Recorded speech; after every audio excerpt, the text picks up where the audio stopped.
Hamas और Israel के दरमियान जंग का 33वां दिन है, लेकिन इस जंग में आज कई बहुत बड़ी अपडेट और कई बड़ी जानकारियां हैं और कुछ पॉजिटिव खबरें हैं। इस जंग में अब तक 12,000 से ज़्यादा लोगों की शहादतें हो चुकी हैं। सिर्फ फ़लस्तीन के 12,000 से ज़्यादा लोगों की शहादतें हो चुकी हैं। बीती रात भी इसराइल ने गाज़ा के इलाके पर बहुत भारी बमबारी की, साथ ही लेबनान के कुछ इलाकों पर शेलिंग हुई। इस दौरान कई सारे जो डेवलपमेंट्स हुए हैं, कुछ जानकारियां आपको बता दें कि एंटनी ब्लिंकन पहुंचे हुए थे अभी मिडिल ईस्ट में। वो 3 दिन तकरीबन उधर रहे और वहां पर उसने इसराइल के प्रधानमंत्री से मुलाकात की, फिर जॉर्डन पहुंचे, उसके बाद सऊदी अरब के विदेश मंत्री वगैरह से उसने मीटिंग की और इराक और तुर्की भी पहुंचे। इराक में जाने के बाद उन्होंने वहाँ के प्रधानमंत्री से मुलाकात की थी और उनसे कहा था कि इराक के अंदर और सीरिया के अंदर किसी तरह से भी अमेरिकी ठिकानों पर हमले नहीं होने चाहिए।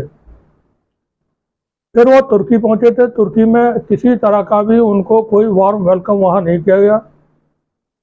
तुर्की के विदेश मंत्री ने बहुत हल्के फुल्के में एक फॉर्मली उनसे मुलाकात की। प्रेसिडेंट अर्दगान ने उनसे मुलाकात करने से इनकार कर दिया।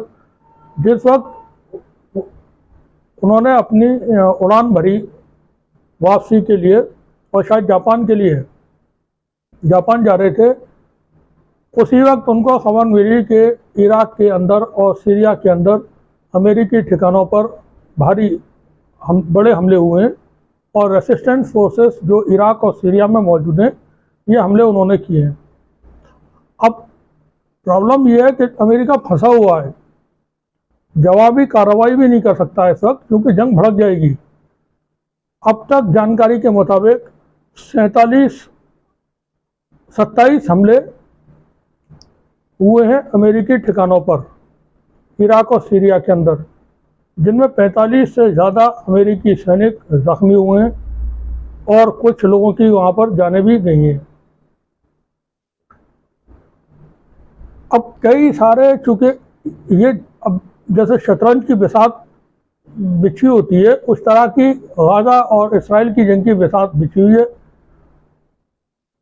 मौका देख करके, वक्त देख करके, हालात देख करके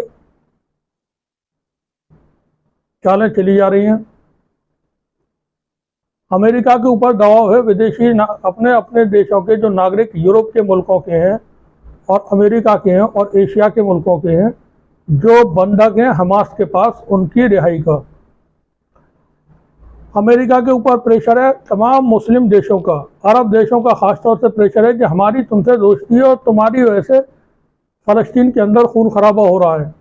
तुम नेतन्याहू को नहीं रोक पा रहे हो और उसको हथियार भी दे रहे हो। अरब देशों की जनता सड़कों पर उतरी हुई है, उसका प्रेशर अरब की सरकारों पर है। तो मामला उलझे हुए हैं बुरी तरह से। अब हुआ क्या कि कल नेतन्याहू ने एक बयान दिया था अमेरिकी टेलीविजन पर बात करते हुए। इंटरव्यू में कहा था उसने कि मानवीय कॉज को ध्यान में रखते हुए कुछ वक्त के लिए एक पॉज लिया जा सकता है, यानी संघर्ष विराम कुछ घंटों के लिए या कुछ वक्त के लिए किया जा सकता है, बशर्ते हमास हमारे नागरिकों को, जो बंधक हैं, सभी नागरिकों को वो रिहा कर दे। मगर इस दौरान उन पर हमले होते रहेंगे।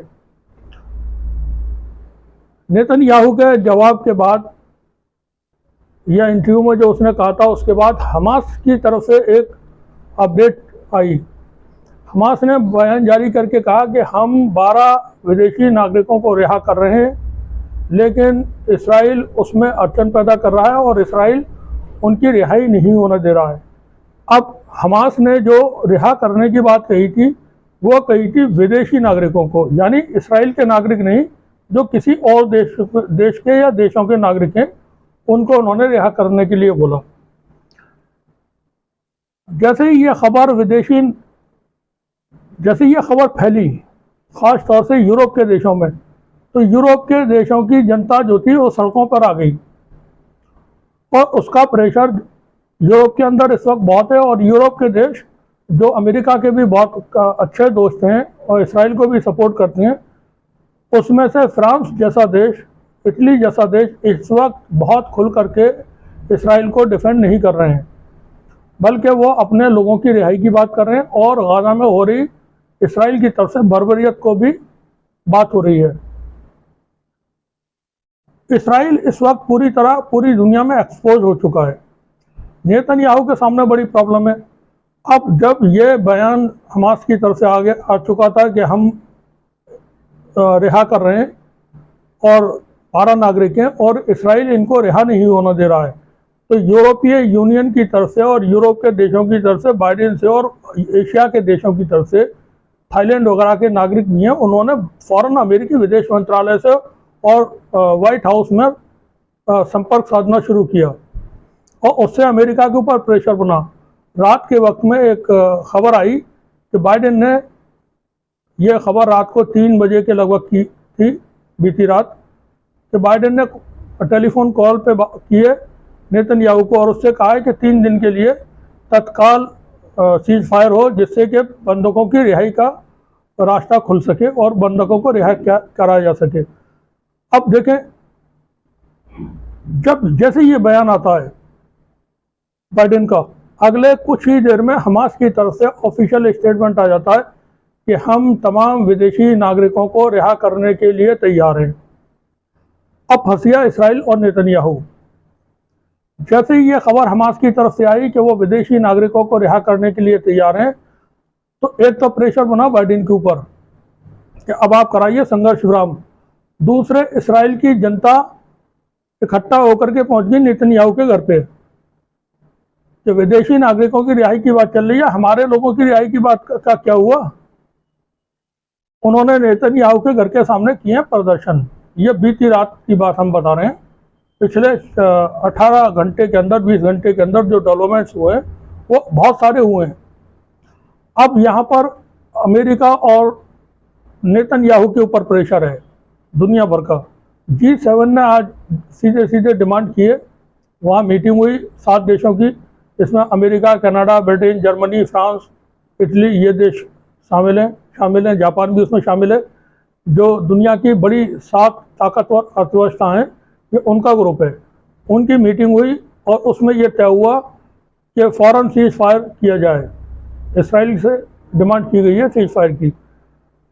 यूरोपियन यूनियन डिमांड कर चुकी है, संयुक्त राष्ट्र संघ डिमांड कर चुका है, OIC डिमांड कर चुकी है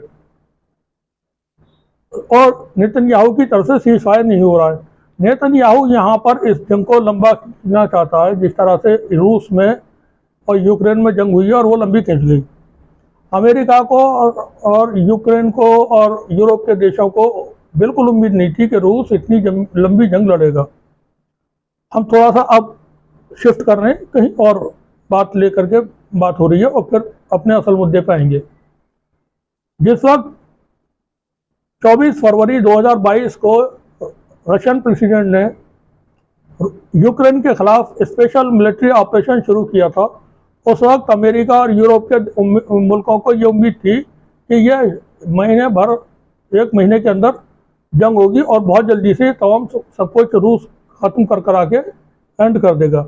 लेकिन उसकी तैयारी पहले हुई थी, बहुत पहले, और उस तैयारी में खाका तैयार हुआ था चाइना के अंदर। चीन के प्रेसिडेंट शी ने और पुतिन ने इस पर सारा जो लेआउट होता है वो तैयार कर लिया था कि किस तरह से हमको स्टेप बाय स्टेप जंग को लेकर के आगे बढ़ना है।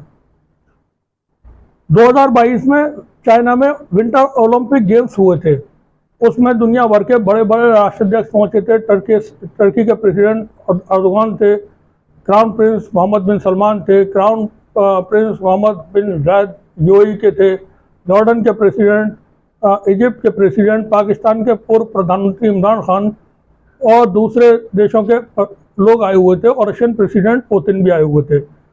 ओलंपिक गेम्स के दौरान शी ने यानी चाइना के प्रेसिडेंट ने सिर्फ 2 लोगों से खुसूसी मुलाकात की थी और वो थे प्रेसिडेंट पुतिन और इमरान खान।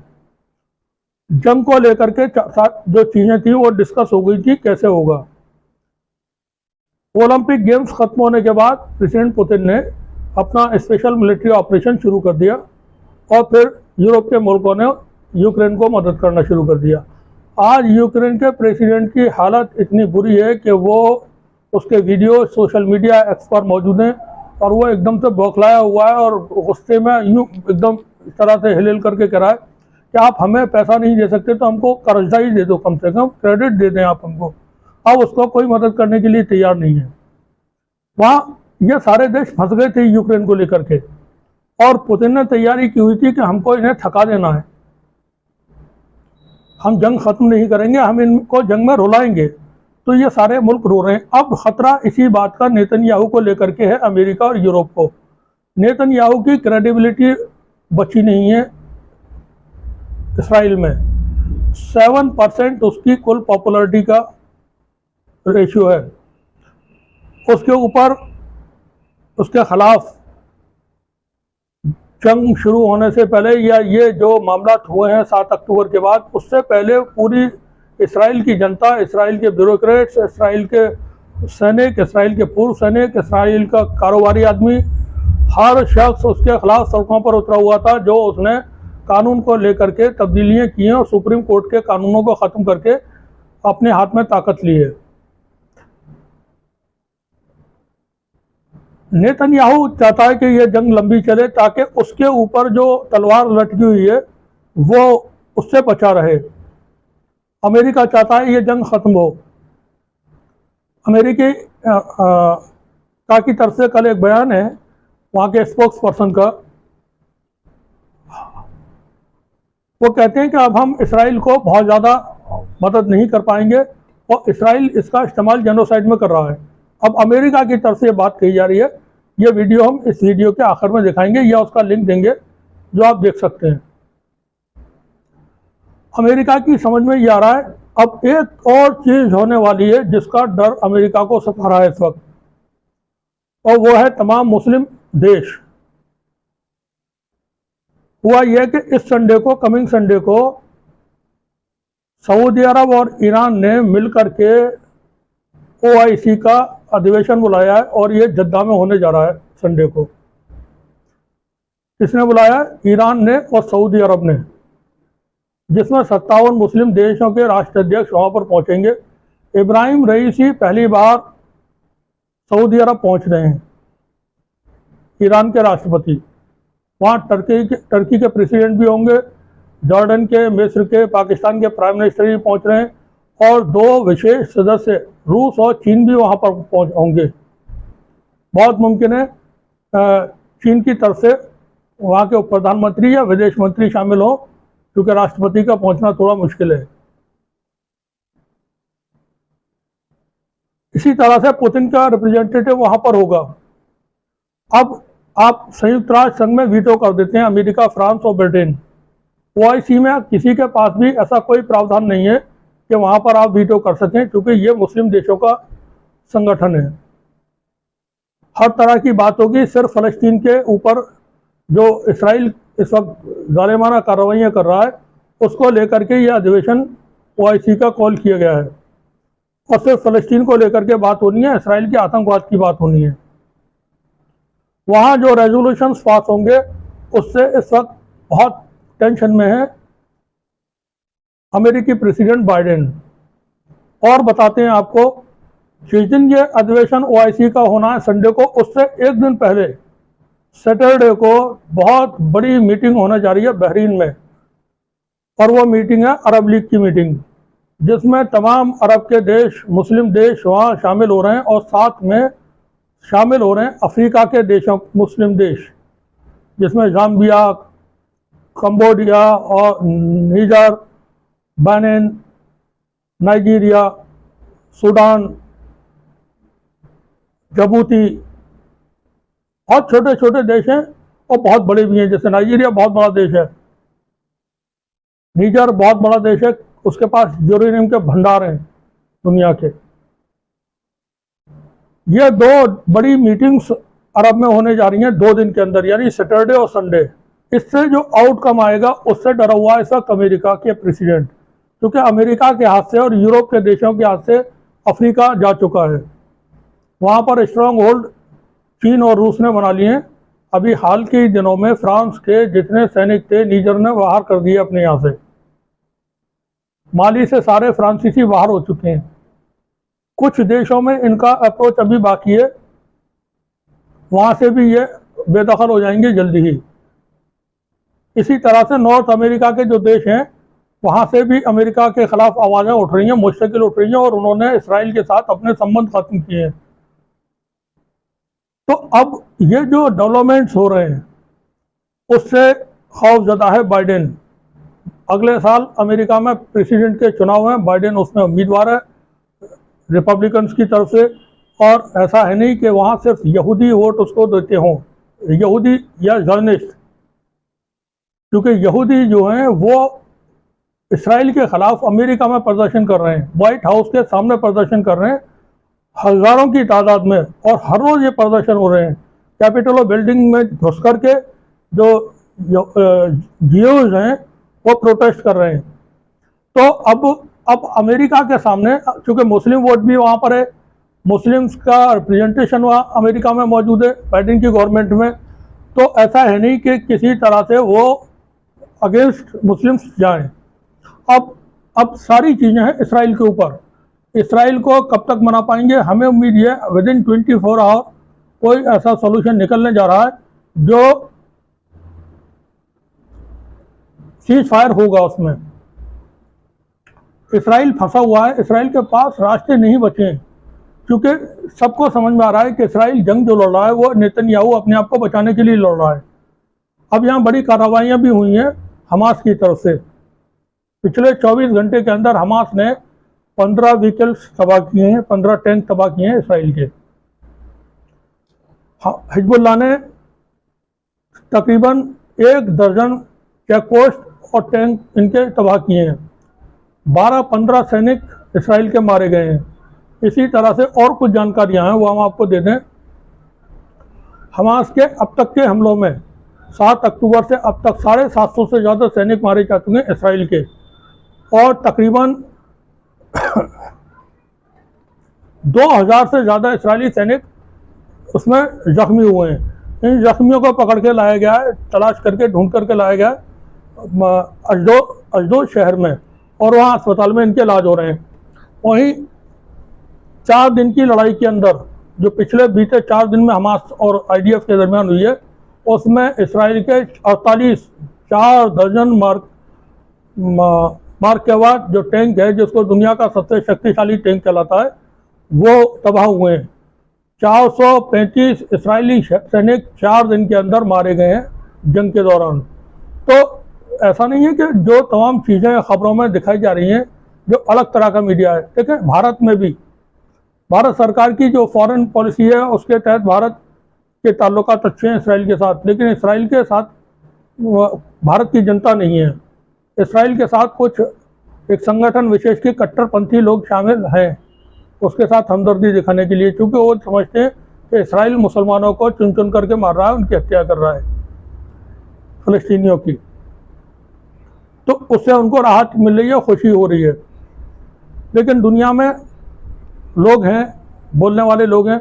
अब एक खबर और आपको थोड़ा सा बता दें, ये आज ही की खबर है, और एक बीच में और थोड़ा सा बता दें कि अभी जिस वक्त हम ये रिपोर्ट कर रहे हैं उस दौरान इसराइल की तरफ से गाज़ा पट्टी में खान यूनुस के इलाके में एक अस्पताल पर बड़े हमले किए गए हैं, और यहाँ पर आग लगी हुई है। इस वक्त बड़ा हमला है ये।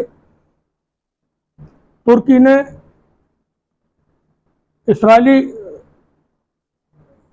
इसराइल के खिलाफ खुल करके बोला है, और तुर्की की तरफ से इसराइल की संसद में ये पूरी तरह से सारी बात हुई थी तुर्की की संसद में, और तुर्की के राष्ट्रपति ने एक जनसभा को संबोधित करते हुए कहा था कि हमास एक संगठन है जो अपनी आज़ादी की लड़ाई लड़ रहा है और नेतन्याहू एक आतंकवादी है। अब तुर्की ने कोको कोला और नेस्ले के उत्पादनों पर पाबंदी लगा दी है। मलेशिया की तरफ से बहुत सख्त बयान आया है। मलेशिया ने कहा है कि उनका देश अमेरिका की ओर से फ़लस्तीनी संगठन हमास के विदेशी समर्थकों पर लगाए गए एक तरफा प्रतिबंधों को मान्यता नहीं देता है।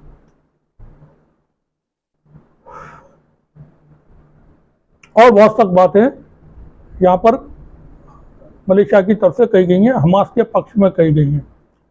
और मलेशिया ने हमास के बचाव में बोला है। उन्होंने कहा वित्तीय सहायता में कटौती करने के मकसद से अमेरिका की प्रतिनिधि सभा में the Hamas international financing provincial act को पिछले सप्ताह पारित किया गया। अब अमेरिकी सेनेट में इस प्रस्ताव पर वोटिंग होनी है। इस प्रस्ताव के संदर्भ में ही मलेशिया के एक विपक्षी सांसद ने संसद में सवाल किया था, जिसके जवाब में प्रधानमंत्री अनवर इब्राहिम ने फिलिस्तीनियों के आत्मरक्षा के अधिकार को दोहराया और कहा कि उनका देश अमेरिकी दबाव के बावजूद हमास के साथ अपने रिश्तों को बरकरार रखेगा। उन्होंने कहा कि हमास को मिल रही बाहरी मदद पर रोक लगाने के अमेरिकी प्रयास एकतरफा है और मलेशिया इसको मान्यता नहीं देगा। मलेशियाई प्रधानमंत्री अनवर इब्राहिम ने कहा कि उनकी सरकार इस बिल पर हो रही गतिविधियों पर नज़र रखे हुए। उन्होंने कहा कि इस बिल का मलेशिया पर तभी असर होगा जब यह साबित हो जाए कि उसने हमास या फ़लस्तीनी इस्लामिक जिहाद को किसी तरह की मदद दी है। संसद में एक लिखित जवाब में प्रधानमंत्री अनवर इब्राहिम ने कहा कि मलेशिया के खिलाफ किसी भी प्रतिबंध का असर मलेशिया से लेकर अमेरिकी सरकार और कंपनियों के आकलन पर भी पड़ेगा। साथ ही इससे मलेशिया में अमेरिकी कंपनियों के निवेश के मौके भी प्रभावित होंगे। मलेशिया ने इसराइल पर सख्त रवैया अपनाया है और फिलिस्तीनी लोगों के साथ अपनी एकजुटता जाहिर की है। तो दुनिया में लोग बोल रहे हैं इसराइल या अमेरिका से कोई दबने धौंसने को तैयार नहीं है। छोटे छोटे देश देखा, अभी France super power, veto power उसके पास मौजूद है। फ्रांस ने आंखें दिखाई, धमकी दी नीजर को, जब तख्ता पलट अभी 2 महीने पहले वहां पर सैन्य तख्ता पलट हुआ था। पुतिन ने नीजर की हेल्प की। फ्रांस ने और अमेरिका ने अपने युद्धपोत भेजे। पुतिन ने वेगनर आर्मी के लड़ाके वहां भेज दिए और अपना युद्धपोत भेज दिए, और अमेरिका और फ्रांस को कार्रवाई करने की से रोक दिया। वो चाहते थे कि हम हमला करें, लेकिन नहीं कर सके। नीजर एक छोटा सा मुल्क है, बहुत बड़ा मुल्क नहीं है। वहां से जितने फ्रांसीसी थे सबके सब दफान हो चुके हैं इस वक्त, अब नहीं बचाया कोई भी। तो इस वक्त जो जंग है इसराइल और हमास के दरमियान, हमास विक्टोरियस है। हमास की पोजीशन अभी अच्छी बनी हुई है, हालांकि कुछ जगहों पर इसराइल को बढ़त मिली है। गाजा में उसकी एंट्री हुई है कुछ पोजीशंस पर, लेकिन कंट्रोल अभी नहीं है। गाजा के सेंटर में अभी दाखिल नहीं हो सके। अल शिफा हॉस्पिटल के पर जो बातें थी उसके लेकर के अल जज़ीरा की तरफ से पूरी रिपोर्ट आ गई है, और वो पूरी रिपोर्ट आप अल जज़ीरा की वेबसाइट पर देख सकते हैं। उन्होंने बताने की कोशिश की है कि किसी तरह की कोई टनल, कोई वहाँ बेसमेंट, कोई हाइड आउट नहीं है, कहीं भी हमास का कोई ठिकाना नहीं है अल शिफा हॉस्पिटल पर, जिसको इसराइल और हमारे यहाँ का भारत का मीडिया भी बताता है कि हमास का हेडक्वार्टर है। बहरहाल भारत की मीडिया में वही दिखाया जा रहा है, क्योंकि हमारे यहाँ से बहुत सारे रिपोर्टर्स पहुँचे हुए हैं और वो वहाँ से रिपोर्टिंग कर रहे हैं। वैसे बड़ा काम कर रहे हैं वो, मणिपुर तो जा नहीं सकते थे, इसलिए इसराइल पहुँच गए। इसराइल करीब है, भारत के पास में है, बिल्कुल करीब है, दिल के करीब है। तो इसराइल जाना ज़रूरी था, वहाँ पहुँच गए और वहाँ से वो रिपोर्टिंग कर रहे हैं और अपनी जान जोखिम में डाल करके, बहुत खतरा मोल लेकर के, जैसे ज्वालामुखी पे कोई चढ़ना हो, इस तरह से वो हमास जैसे आतंकवादी, खतरनाक आतंकवादी संगठन से जो युद्ध एक शिक्षित सभ्य देश इसराइल कर रहा है उसके पक्ष में वहाँ जा कर के रिपोर्टिंग कर रहे हैं और बता रहे हैं कि हमास किस तरह से बर्बरियत कर रहा है और इसराइल किस तरह से लोगों की मानवीय सहायता के लिए बढ़ चढ़ करके आगे कोशिशें कर रहा है, प्रयास कर रहा है। शांति के दूत हैं, शांति का को बढ़ाने के लिए पहुँचे हुए हैं। और अभी तक की जो बहुत अहम अपडेट्स थी वो हमने बताई। फिलहाल बाइडेन के लिए आसान नहीं है और हम आपसे अपील करेंगे कि आप हमारे वीडियोस को शेयर कर दिया करें थोड़ा सा। उससे हमारी जो हम मेहनत करते हैं, जो बात कहने की कोशिश करते हैं, वो दूर तक पहुंच जाती है। आपका बहुत बहुत शुक्रिया आप सभी का। बने रहिए हमारे साथ और देखते रहिए TVYONG न्यूज़। शुक्रिया आप सभी का।